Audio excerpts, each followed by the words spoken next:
Surfers on the North Shore of Oahu caught record-breaking waves yesterday.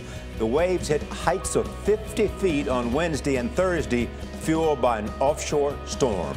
This morning, thanks to that storm, the world's best surfers are headed to Half Moon Bay, California. They'll compete in the Mavericks Invitational, one of surfing's legendary events. And as John Blackstone reports, the hope for record-breaking waves is luring adrenaline junkies from near and far. Boy, I know exactly what it is. As world-class sporting events go, the Mavericks surfing competition is unique in its unpredictability. When the waves and weather are just right, competitors get only 48 hours notice to get to Half Moon Bay, south of San Francisco.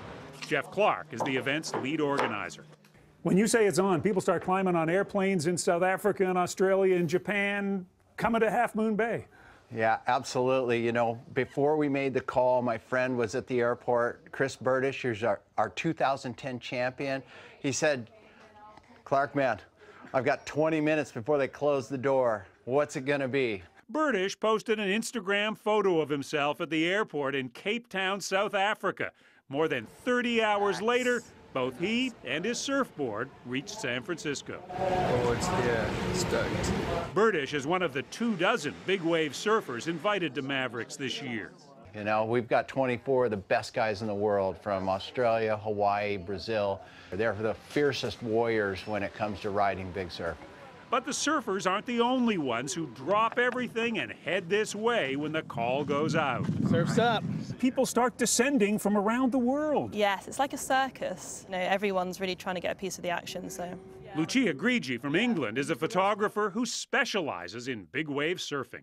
I literally had about 4 hours to pack my stuff and get all my equipment ready to go. She travels the same circuit around the world as the surfers, braving the same punishing waves.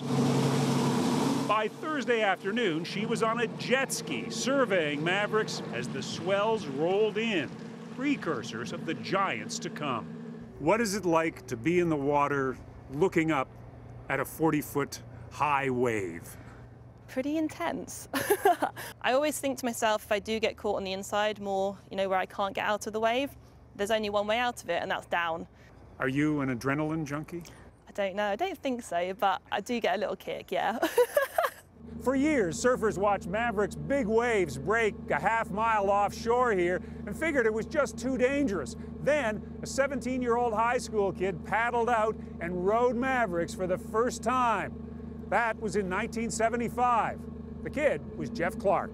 Now you're sharing it with the world. I am sharing it with the world because how could I keep something so big and beautiful a secret? By this afternoon, a winner will be declared. It will all be over until next year, when big wave surfers will once again await the call that Mavericks is on. For CBS This Morning, John Blackstone, Half Moon Bay, California. Wow. You wish you were there? Oh, I do. I do. I mean, I wouldn't cool surf ride. there, but I used to do a little bit of surfing on the East Coast, Virginia Beach and North Wow. Carolina. It's an extraordinary, thrilling thing to do.